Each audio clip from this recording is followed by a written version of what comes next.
Saint-Esprit. Amen. La grâce de Jésus-Christ, notre Seigneur, l'amour de Dieu le Père, la communion de l'Esprit Saint soit toujours avec vous. Frères et sœurs, bonjour. On est peut-être un peu moins nombreux qu'habitude, mais je vois aussi qu'il y a des personnes qui ne sont pas là habituellement, alors soyez les bienvenus. Il y en a qui partent et d'autres qui viennent, il y en a qui sont en retraite dans ce temps de carême, qui vivent ce dimanche en se préparant à Pâques de l'autre manière. Aujourd'hui, nous allons avoir le premier scrutin pour les catéchumènes qui sont baptisés, les catéchumènes adultes qui sont baptisés à Pâques.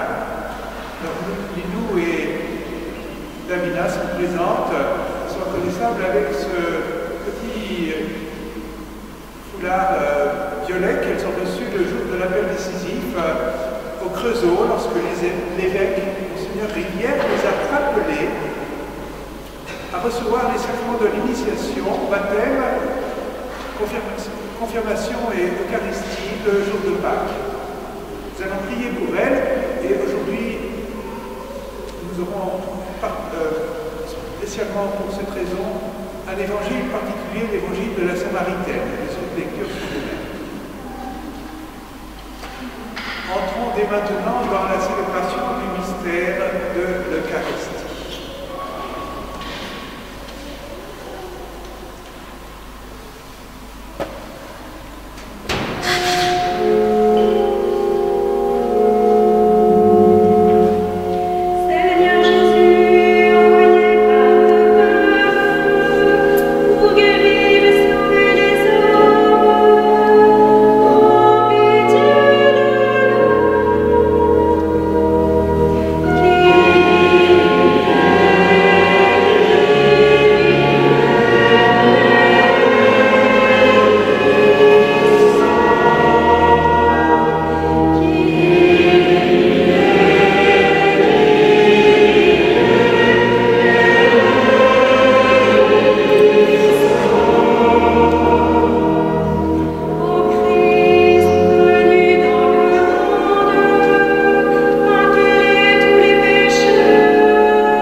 Nous t'en prions, Seigneur, accorde à celles que tu as choisies d'approcher avec pleine conscience du jour où elles proclameront ta louange, qu'elles retrouvent la dignité première dont la faute originelle les a écartées, et que ta gloire les renouvelle par Jésus-Christ, ton Fils, notre Seigneur, qui vit et règne avec toi dans l'unité du Saint-Esprit, Dieu pour les siècles des siècles.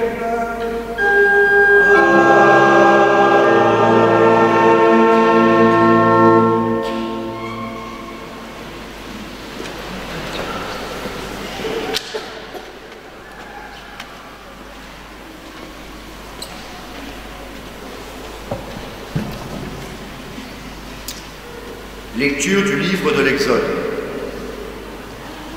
En ces jours-là, Moïse était berger du troupeau de son père Jéthro, prêtre de Madian. Il mena le troupeau au-delà du désert et parvint à la montagne de Dieu, à l'Horeb. L'ange du Seigneur lui apparut dans la flamme d'un buisson en feu. Moïse regarda. Le buisson brûlait sans se consumer. Moïse se dit alors: je vais faire un détour pour voir cette chose extraordinaire. Pourquoi le buisson ne se consume-t-il pas? Le Seigneur vit qu'il avait fait un détour pour voir, et Dieu l'appela du milieu du buisson. Moïse, Moïse, il dit, me voici. Dieu dit alors, n'approche pas d'ici, retire les sandales de tes pieds, car le lieu où tu te tiens est une terre sainte. Et il déclara, je suis le Dieu de ton père, le Dieu d'Abraham, le Dieu d'Isaac, le Dieu de Jacob. Moïse se voila le visage, car il craignait de porter son regard sur Dieu. Le Seigneur dit, j'ai vu, oui, j'ai vu la misère de mon peuple qui est en Égypte, et j'ai entendu ses cris sous les coups des surveillants. Oui, je connais ses souffrances. Je suis descendu pour le délivrer de la main des Égyptiens et le faire monter de ce pays vers un beau et vaste pays, vers un pays ruisselant de lait et de miel. Maintenant donc, va, je t'envoie chez Pharaon. Tu feras sortir d'Égypte mon peuple, les fils d'Israël. Moïse répondit à Dieu. J'irai donc trouver les fils d'Israël, et je leur dirai, le Dieu de vos pères m'a envoyé vers vous. Ils vont me demander quel est son nom. Que leur répondrai-je? Dieu dit à Moïse, je suis qui je suis. Tu parleras ainsi aux fils d'Israël. Celui qui m'a envoyé vers vous, c'est je suis. Dieu dit encore à Moïse, tu parleras ainsi aux fils d'Israël. Celui qui m'a envoyé vers vous, c'est le Seigneur, le Dieu de vos pères, le Dieu d'Abraham, le Dieu d'Isaac, le Dieu de Jacob. C'est là mon nom pour toujours. C'est par lui que vous ferez de mémoire de moi d'âge en âge. Parole du Seigneur.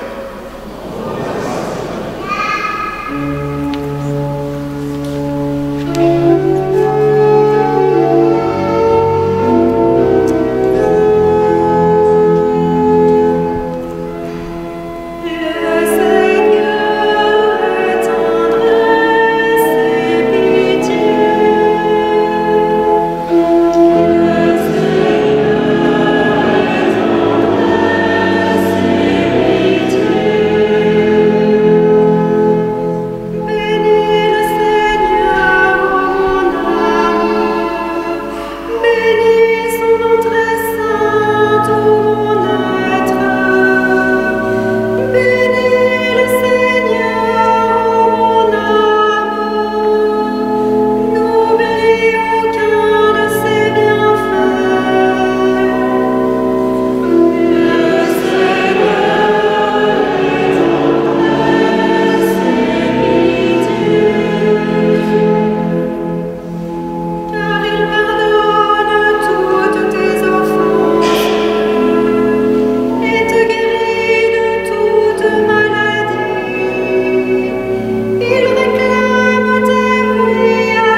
Lecture de la première lettre de saint Paul apôtre aux Corinthiens.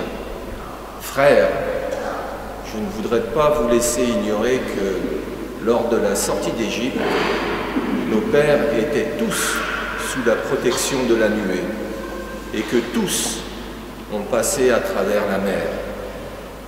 Tous, ils ont été unis à Moïse par le baptême, dans la nuée et dans la mer. Tous, ils ont mangé la même nourriture spirituelle. Tous, ils ont bu la même boisson spirituelle car ils buvaient à un rocher spirituel qui les suivait. Et ce rocher, c'était le Christ. Cependant, la plupart n'ont pas su plaire à Dieu.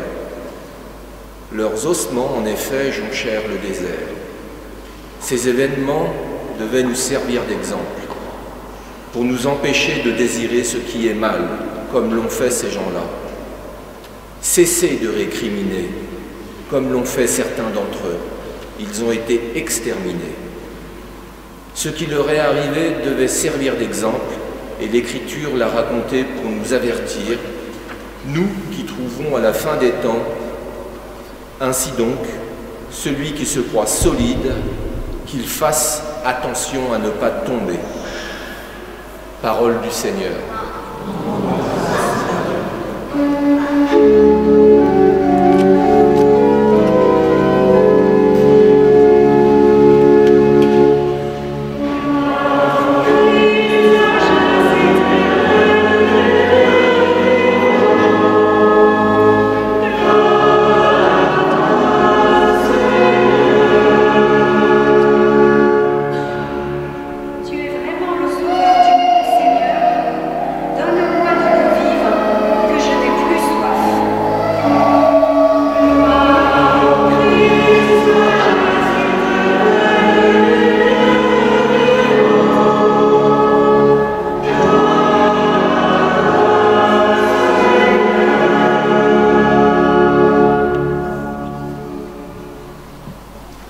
Le Seigneur soit avec vous.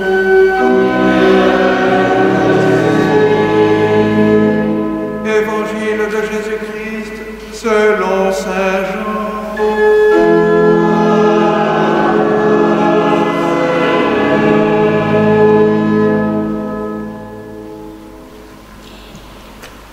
En ce temps-là, Jésus arriva à une ville de Samarie appelée Sychar, près du terrain que Jacob avait donné à son fils Joseph. Là se trouvait le puits de Jacob. Jésus, fatigué par la route, s'était donc assis près de la source. C'était la 6e heure, environ midi. Arrive une femme de Samarie qui venait puiser de l'eau. Jésus lui dit « Donne-moi à boire ». En effet, ses disciples étaient partis à la ville pour acheter des provisions. La Samaritaine lui dit « Comment, toi, un Juif, tu me demandes à boire, à moi, une Samaritaine ?» En effet, les Juifs ne fréquentent pas les Samaritains. Jésus lui répondit « Si tu savais le don de Dieu et celui qui te dit « Donne-moi à boire », c'est toi qui lui aurais demandé et il t'aurait donné de l'eau vive. Elle lui dit, « Seigneur, tu n'as rien pour puiser, et le puits est profond. D'où as-tu donc cette eau vive? Serais-tu plus grand que notre père Jacob, qui nous a donné ce puits, et qui en a bu lui-même avec ses fils et ses bêtes ?» Jésus lui répondit, « Quiconque boit de cette eau aura de nouveau soif, mais celui qui boira de l'eau que moi je lui donnerai n'aura plus jamais soif. Et l'eau que je lui donnerai deviendra en lui une source d'eau jaillissant pour la vie éternelle. » La femme lui dit, « Seigneur, donne-moi de cette eau, que je n'ai plus soif, et que je n'ai plus à venir ici pour puiser. » Jésus lui dit, « Va, appelle ton mari et reviens. » La femme répliqua, « Je n'ai pas de mari. » Jésus reprit, « Tu as raison de dire que tu n'as pas de mari. Des maris tu en as eu 5, et celui que tu as maintenant n'est pas ton mari. Là tu dis vrai. » La femme lui dit, « Seigneur, je vois que tu es un prophète. Eh bien, nos pères ont adoré sur la montagne qui est là, et vous les Juifs, vous dites que le lieu où il faut adorer est à Jérusalem. » Jésus lui dit, « Femme, crois-moi, l'heure vient où vous n'irez plus ni sur cette montagne, ni à Jérusalem pour adorer le Père. Vous adorez ce que vous ne connaissez pas. Nous adorons ce que nous connaissons, car le salut vient des Juifs. Mais l'heure vient, et c'est maintenant, où les vrais adorateurs adoreront le Père en esprit et vérité. Tels sont les adorateurs que recherche le Père. Dieu est esprit, et ceux qui l'adorent, c'est en esprit et vérité qu'ils doivent l'adorer. » La femme lui dit, « Je sais qu'il vient le Messie, celui qu'on appelle Christ. Quand il viendra, c'est lui qui nous fera connaître toutes choses. » Jésus lui dit, « Je le suis, moi qui te parle. » À ce moment-là, ses disciples arrivèrent, ils étaient surpris de le voir parler avec une femme. Pourtant, aucun ne lui dit « Que cherches-tu » ou bien « Pourquoi parles-tu avec elle ?» La femme, laissant là sa cruche, revint à la ville et dit aux gens, « Venez voir un homme qui m'a dit tout ce que j'ai fait, ne serait-il pas le Christ ?» Ils sortirent de la ville et ils se dirigeaient vers lui. Entre-temps, les disciples l'appelaient, « Rabbi, viens manger. » Mais il répondit, « Pour moi, j'ai de quoi manger. C'est une nourriture que vous ne connaissez pas. » Les disciples se disaient entre eux, « Quelqu'un lui aurait-il apporté à manger ?» Jésus leur dit, « Ma nourriture, c'est de faire la volonté de celui qui m'a envoyé et d'accomplir son œuvre. Ne dites-vous pas, encore 4 mois, et ce sera la moisson? Et moi je vous dis, levez les yeux et regardez les champs déjà dorés pour la moisson. Dès maintenant, le moissonneur reçoit son salaire. Il récolte du fruit pour la vie éternelle, si bien que le semeur se réjouit en même temps que le moissonneur. Il est bien vrai le dicton, l'un sème, l'autre moissonne. Je vous ai envoyé moissonner ce qui ne vous a coûté aucun effort. D'autres ont fait l'effort et vous en avez bénéficié. » Beaucoup de Samaritains de cette ville crurent en Jésus à cause de la parole de la femme qui rendait ce témoignage. « Il m'a dit tout ce que j'ai fait. » Lorsqu'ils arrivèrent auprès de lui, ils l'invitèrent à demeurer chez eux. Il y demeura 2 jours. Ils furent encore beaucoup plus nombreux à croire à cause de sa parole à lui. Et il disait à la femme, « Ce n'est plus à cause de ce que tu nous as dit que nous croyons. Nous-mêmes, nous l'avons entendu et nous savons que c'est vraiment lui le Sauveur du monde. » Acclamons la parole de Dieu.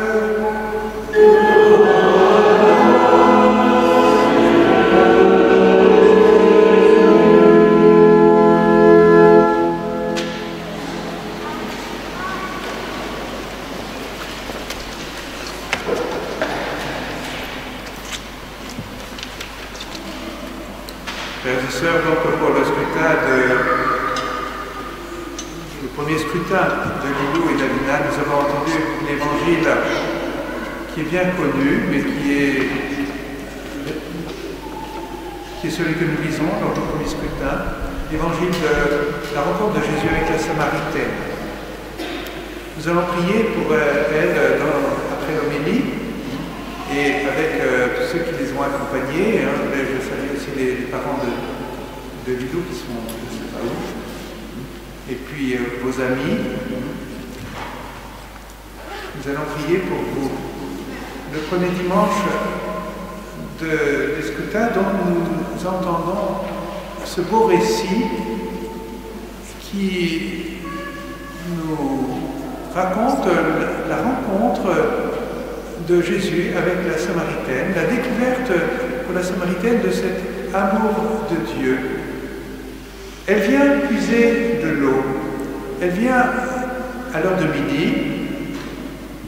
Bon, on n'est pas très habitué aujourd'hui avec la cuisine moderne, mais dans ces temps anciens et dans les lieux où on n'a pas des plats tout préparés et qui sont préchauffés, puis on achète au marché, vous savez que la cuisine est longue et l'eau, on en a besoin non pas à midi, mais dès 6 heures du matin. Et cette femme vient donc à midi pour puiser de l'eau. C'est une femme qui vient pour satisfaire le besoin élémentaire, l'eau qui servira à la cuisson, qui servira aussi au lavage, à toutes sortes de choses ménagères.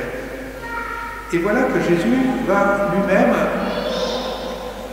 le premier, demander à la Samaritaine « Donne-moi à boire », car lui aussi a soif. Il a soif de faire naître la foi dans le cœur de la Samaritaine.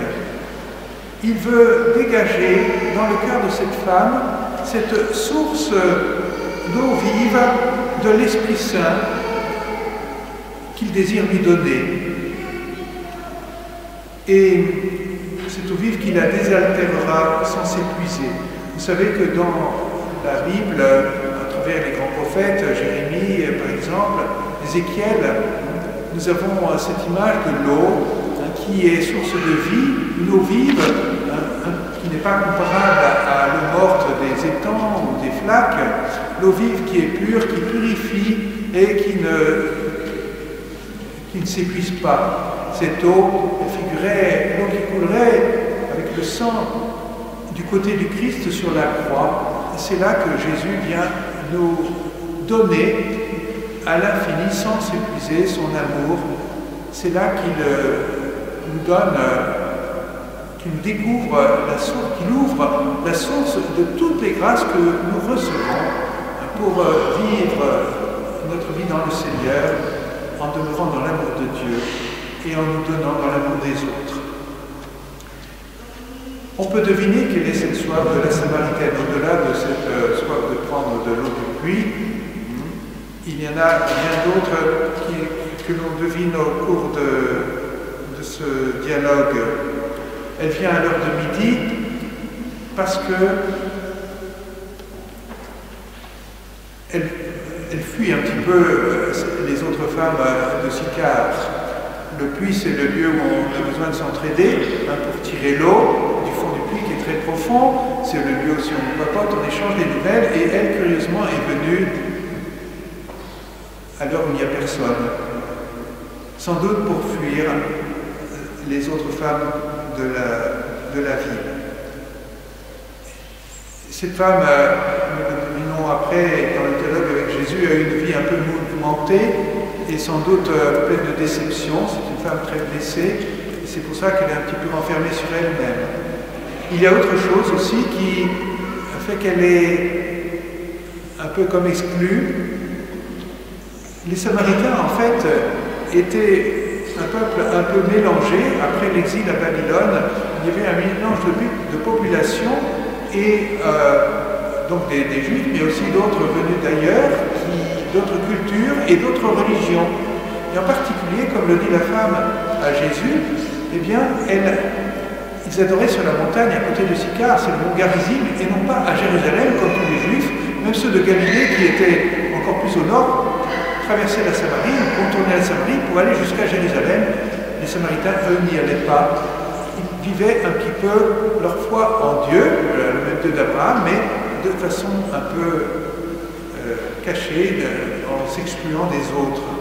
Cette Samaritaine, donc, est une femme qui a besoin, qui est marquée par beaucoup de blessures et qui a besoin d'orienter son existence, de réunifier sa vie.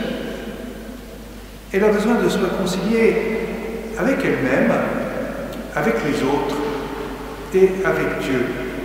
Et c'est précisément ce que Dieu veut lui donner, ce que Jésus veut lui offrir en ouvrant cette source d'eau vive à son cœur, cette source qui va permettre à l'Esprit Saint de l'habiter, de la faire rayonner, de transformer sa vie. Cette Samaritaine va se découvrir aimée de Dieu par ces paroles de miséricorde que lui adresse Jésus. Elle va se découvrir aimée telle qu'elle est, d'un amour qui guérit. Elle est respectée comme une personne par le Christ. Et c'est cela qui va nous permettre de retrouver un cœur qui l'aidera à se réconcilier avec Dieu, avec les autres, mais avec son village, puisqu'après le dialogue, elle va à Sychar, elle va au village avertir tout le monde qu'elle a rencontré celui qui va la combler, celui dont elle devine qu'il sera avec elle tout au long de sa vie. Venez voir un homme qui m'a dit tout ce que j'ai fait, ne serait-il pas le Sauveur, le Christ, le Sauveur, celui qui vient nous libérer du mal, et tout le monde va la suivre. Quelle est notre soif, nous qui entendons cet évangile? Nous avons une soif aussi qui est quelquefois bien étouffée, que nous voulons combler de manière un peu artificielle. Et ce temps de carême est un temps propice pour nous poser la question, mais qu'avons-nous fait de Dieu? Quelle place lui avons-nous laissée dans notre cœur? Quelle place lui avons-nous laissée dans notre vie? Quand bien même nous posséderions toutes les richesses de la terre, quand bien même nous étendrions notre domination sur tout notre entourage, et pensons aussi aux grands de ce monde qui essayent de s'étendre leur domination sur la terre, eh bien, nous ne sommes pas comblés.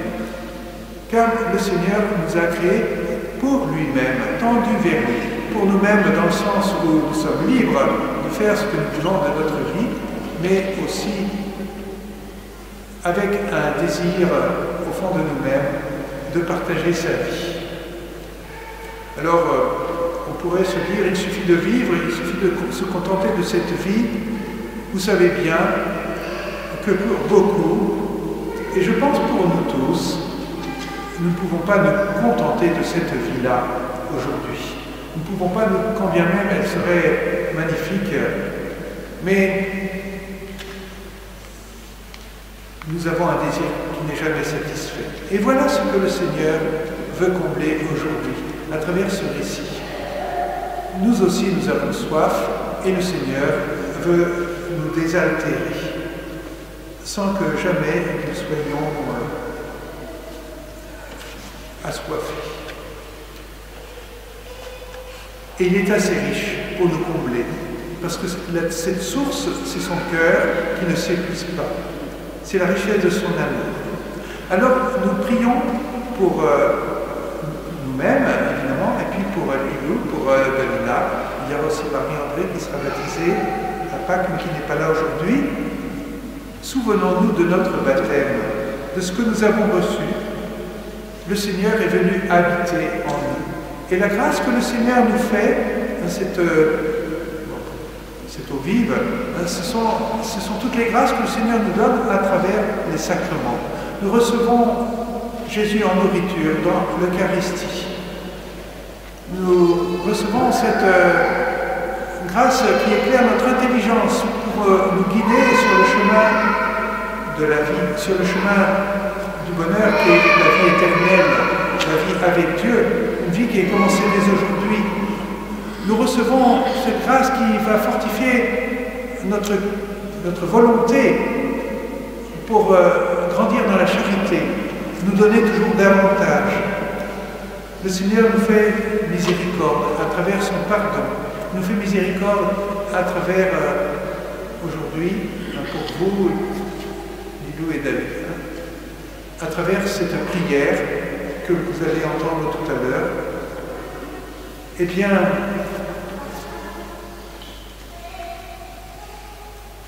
quel est le sens de cette prière? Je termine par là. Pour suivre Jésus dans sa passion et entrer dans la joie de Pâques, le Seigneur scrute les cœurs. C'est le nom que l'on donne à ces prières. Le Seigneur scrute les scrutins. Un psaume dit, le Seigneur, tu me sondes, tu me connais, mes chemins te sont familiers. Eh bien, le Seigneur ne va pas vous scruter comme un médecin qui vous examine ou je ne sais pas, comme si vous passiez un examen aussi, je ne sais pas quelle image prendre, mais le Seigneur va, en fait, dans votre cœur, va vous purifier. Qu'est-ce que c'est que cette prière?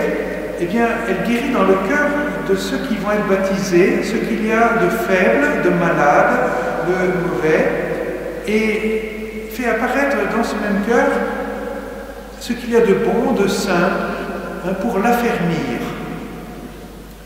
Et donc, Dieu purifie vos cœurs, vos intelligences, il vous fortifie dans les tentations et il va vous aider à vous attacher plus profondément à Jésus en poursuivant votre effort pour l'aimer, pour aimer Dieu. Et vous tous qui êtes témoins de ce parcours des catéchumènes, eh bien vous prenez, et moi aussi, nous prenons conscience que nous avons toujours besoin d'être purifiés pour être fidèles à notre baptême, pour être toujours plus dignes de demeurer en la présence de Dieu, pour demeurer dans son amour. Alors je vais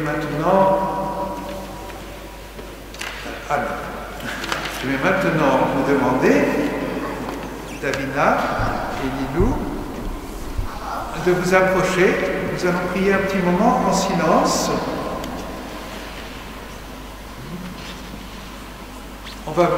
Nous demandons au Seigneur la persévérance dans la conversion, le sens de cet amour auquel Dieu vous invite, le sens aussi de ce qui, dans votre vie, peut entraver cet amour partagé. Et le Seigneur aussi vous éclaire sur la vraie liberté à laquelle le Seigneur vous appelle.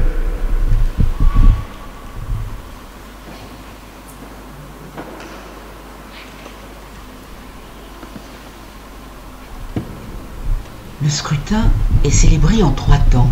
Un temps de prière silencieuse, la prière litanique, la prière d'exorcisme, afin que Dieu leur donne la force pour combattre le mal et que Lilou et Davina avancent avec sérénité et confiance vers le baptême.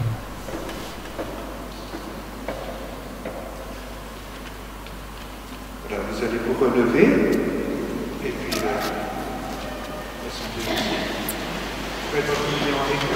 avec elle. Prions pour Lilou et Davina, à qui l'Église fait confiance, qu'elle appelle au terme d'un long cheminement, qu'à la fin de leur préparation, elles rencontrent le Christ dans les sacrements.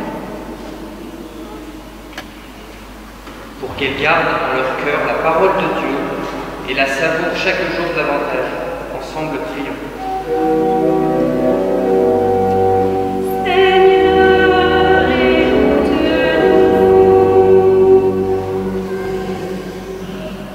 Pour qu'elles connaissent le Christ venu sauver ce qui était perdu, ensemble prions.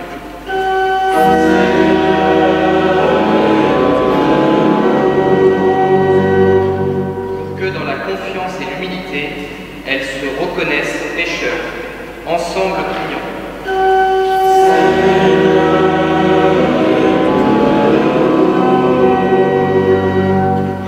Pour qu'elles rejettent sincèrement ce qui dans leur conduite a déplu au ensemble prions.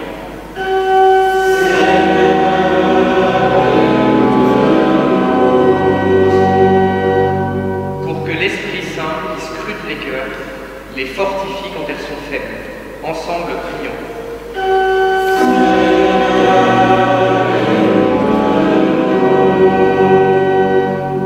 Pour que cet esprit leur apprenne ce qui est de Dieu et ce qui plaît à Dieu, ensemble prions.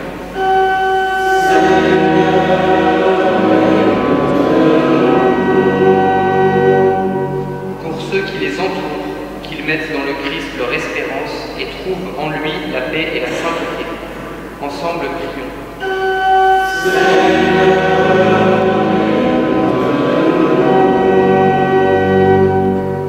Sachions purifier notre esprit, élever notre cœur, pratiquer la charité et ainsi préparer les fêtes de Pâques. Ensemble prions.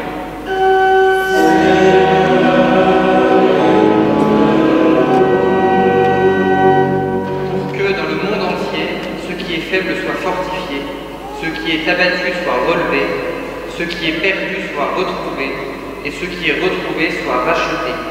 Ensemble prions.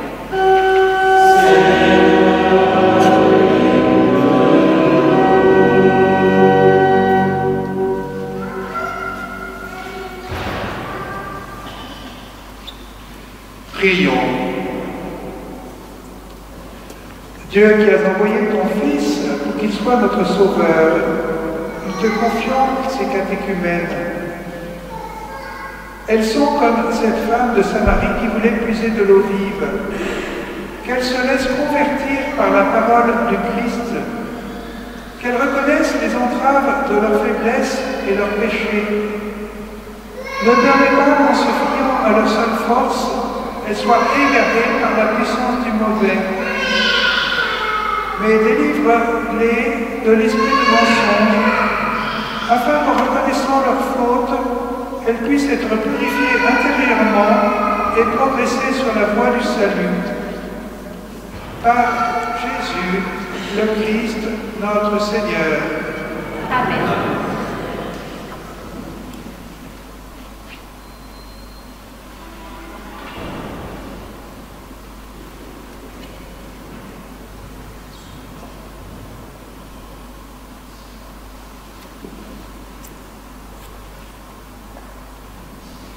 Seigneur Jésus, tu es pour les catéchumènes la source dont elles ont soif et le maître qu'elles cherchent.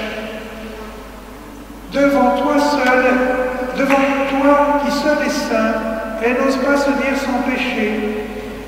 Avec confiance, elles ouvrent leur cœur, elles confessent leur misère, elles dévoilent leurs blessures cachées. Dans ton amour, délivre-les de leurs infirmités, rétablis leur force, étanche leur soif, sauve-les, accorde-leur la paix. Par la puissance de ton nom que nous invoquons avec foi, assiste-les maintenant et sauve-les. Commande à l'esprit du mal que tu as vaincu par ta résurrection. Montre à tes catéchumènes le chemin à suivre dans l'Esprit Saint pour qu'en marchant vers le Père, elles l'adorent en vérité. Toi qui règnes pour les siècles des siècles. Bien, chers amis, revenez pour retourner à votre place, et puis pour le prochain scrutin, la semaine prochaine. Que le Seigneur soit toujours avec vous. Allez dans la paix. Nous rendons grâce à Dieu.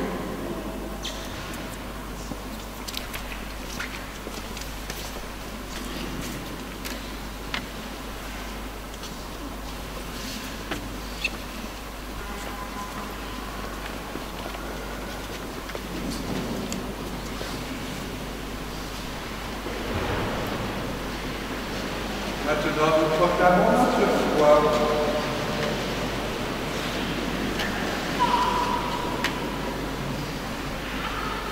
Je crois en Dieu, le Père Tout-Puissant, Créateur du ciel et de la terre, qui a été conçu du Saint-Esprit, né de la Vierge Marie, a souffert sous la terre, a été crucifié.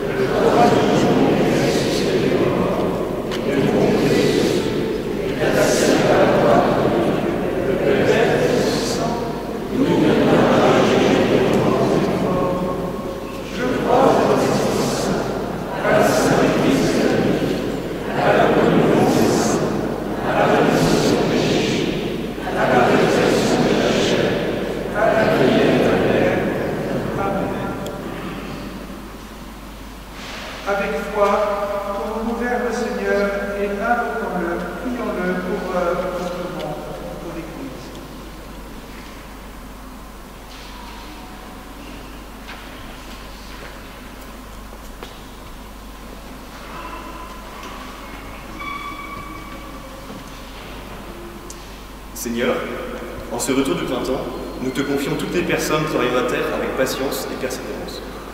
Apprends-nous, Seigneur, à prendre soin des sols et des ressources en eau afin de contribuer à des modes de vie plus respectueux de tes œuvres.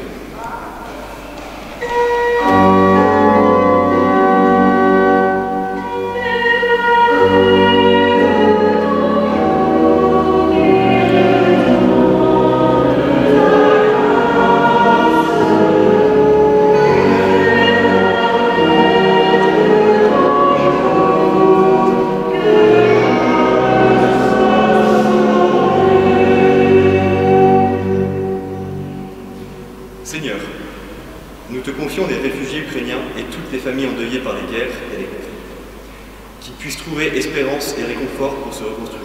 Seigneur, nous t'en prions.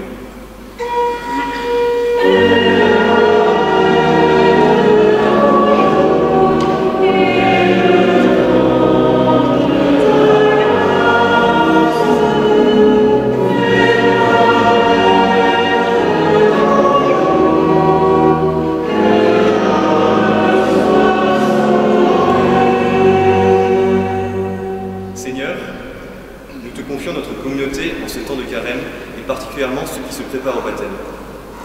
Que nous puissions trouver du temps pour la prière et la confession et vivre une vraie conversion sous le souffle de ton esprit.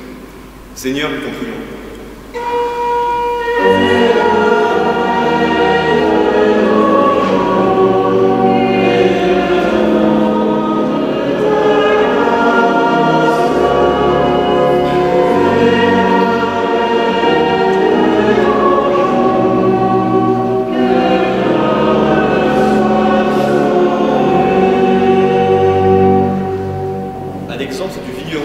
Vers son figuier, Seigneur, nous implorons ta miséricorde pour ton Église, pour qu'elle puisse porter du fruit en abondance. Seigneur, nous t'en prions.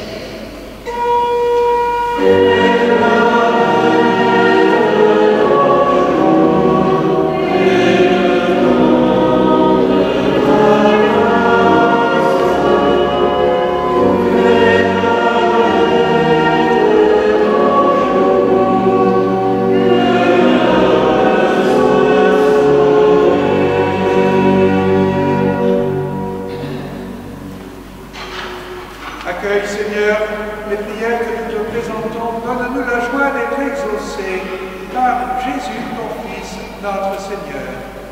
Amen.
Par ce sacrifice, Seigneur de bonté, alors que nous implorons le pardon de nos fautes, accorde-nous d'avoir à cœur de pardonner celles de nos frères par le Christ notre Seigneur. Le Seigneur soit avec vous. Élevons notre cœur.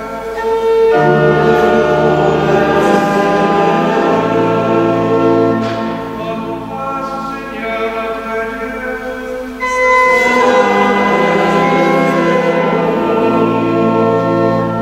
Vraiment, il est juste et bon pour ta gloire et notre salut de t'offrir notre action de grâce, toujours et en tout lieu.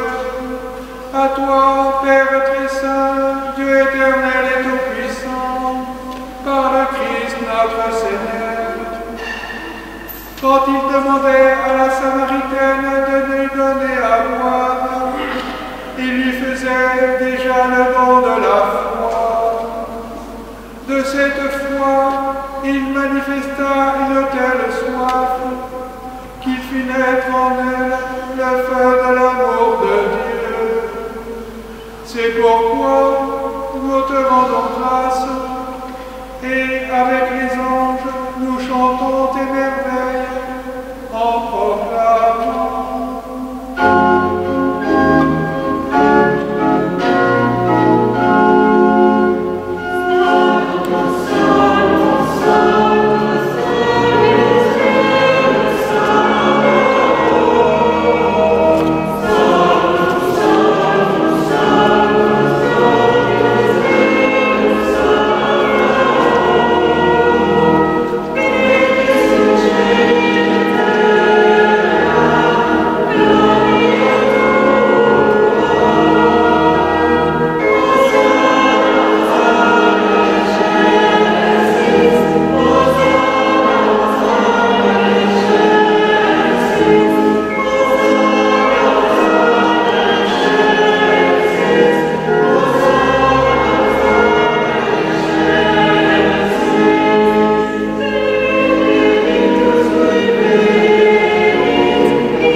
Sanctifie ces offrandes en répandant sur elles ton esprit, qu'elles deviennent pour nous le corps et le sang de Jésus, le Christ, notre Seigneur. Au moment d'être livré et d'entrer librement dans sa passion, il prit le pain, il rendit grâce, il le rompit et le donna à ses disciples en disant: prenez et mangez-en tous, ceci est mon corps livré pour vous.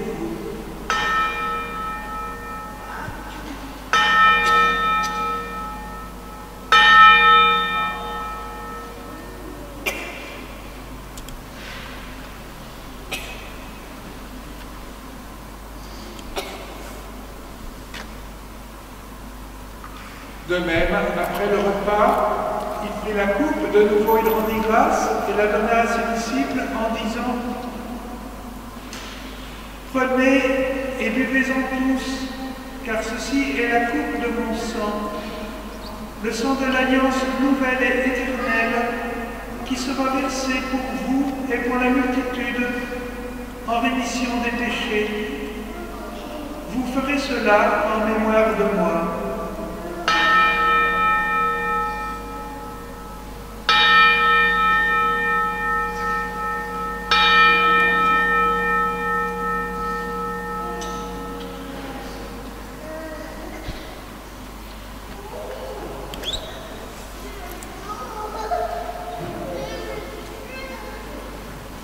Il est grand le mystère de la foi.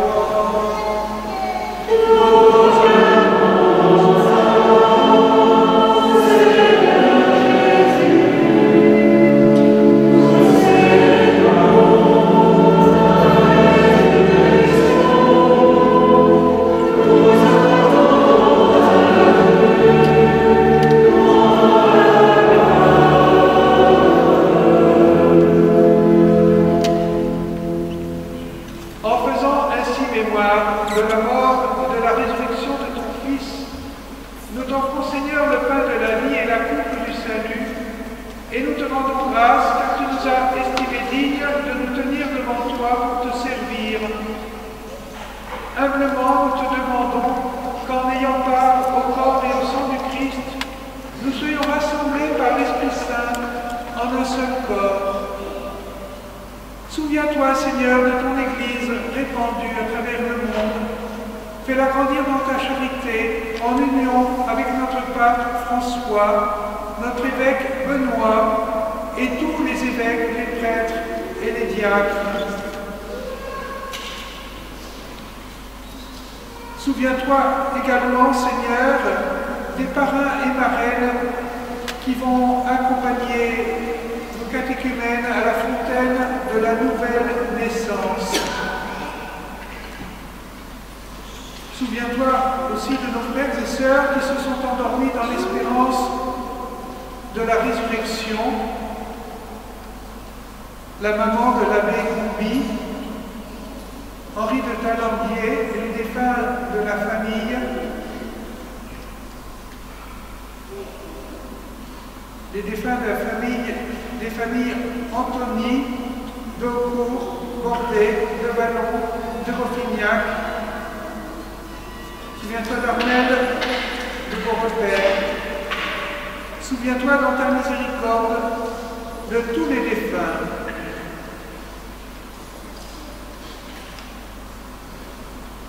Accueille-les dans la lumière de ton visage.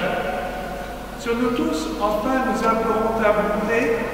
Permets qu'avec la Vierge Marie, la bienheureuse Mère de Dieu, avec Saint Joseph, son époux, les apôtres et tous les saints qui ont fait ta joie au long des âges, nous ayons part à la vie éternelle et que nous chantions ta louange et ta gloire par ton Fils Jésus le Christ.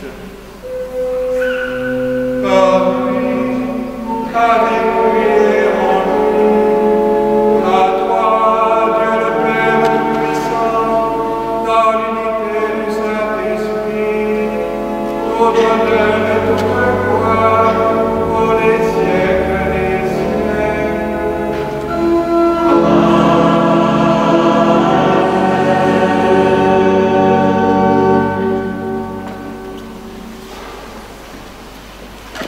Unis dans le même esprit, nous faisons prier en relisant les paroles que Jésus nous a laissées.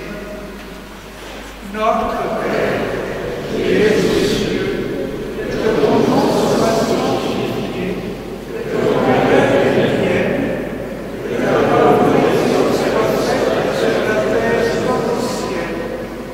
Donne-nous aujourd'hui notre pain de ce jour. Pardonne-nous nos offenses, comme nous pardonnons aussi à ceux qui nous ont offensés, et ne nous laisse pas entrer en tentation, mais délivre-nous du mal. Délivre-nous de tout mal, Seigneur, et donne la paix à notre temps.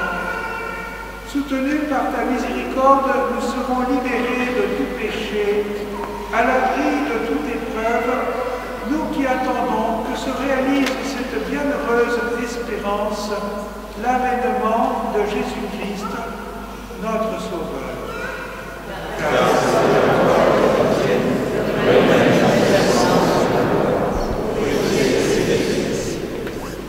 Seigneur Jésus-Christ, tu as dit à tes apôtres, je vous laisse la paix, je vous donne ma paix.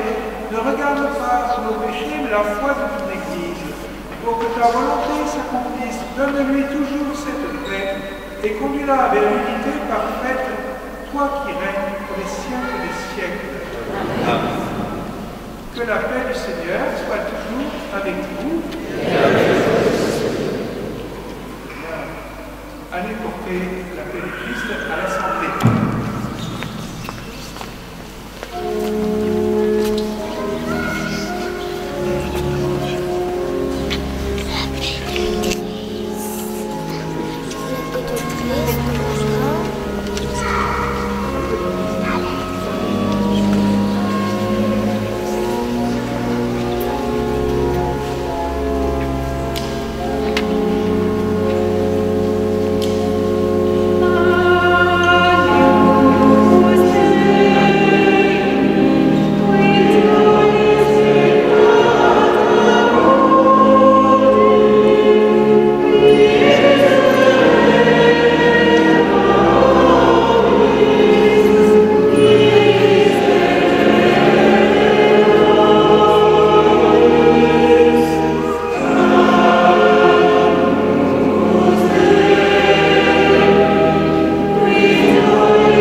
Voici l'agneau de Dieu, voici celui qui enlève les péchés du monde.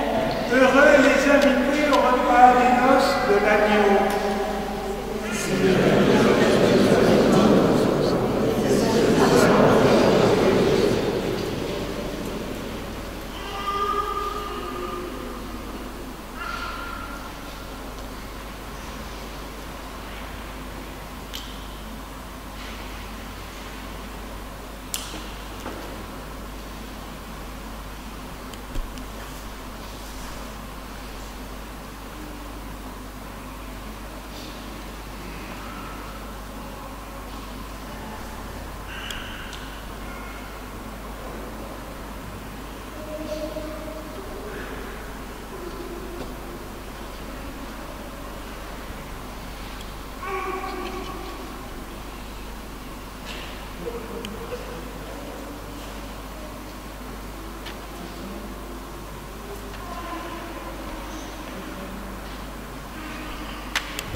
Prions encore le Seigneur.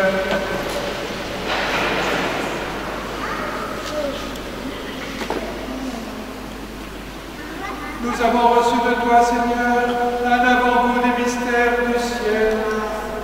Et dès cette terre, nous sommes rassasiés par le pain venu d'en haut. Nous t'en supplions, donne-nous de mettre en œuvre ce que le sacrement réalise en nous. Par Jésus, le Christ, notre Seigneur.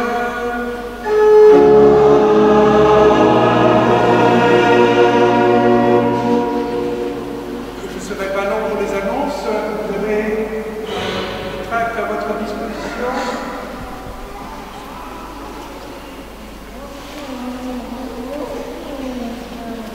Je rappelle que dans ce temps de carême, nous avons décidé de soutenir en particulier le rocher. Donc il y a des tracts à votre disposition au fond. Sur la feuille, aussi des informations de cette semaine. Les prêtres, nous sommes en retraite avec les prêtres du diocèse. Seul le Père Gilbert Lépée sera présent sur la paroisse. Le 25 mars, c'est la fête de l'Annonciation. Et en ce jour, notre pape François va consacrer la Russie et l'Ukraine à Marie. Nous pouvons nous associer donc les messes en ligne.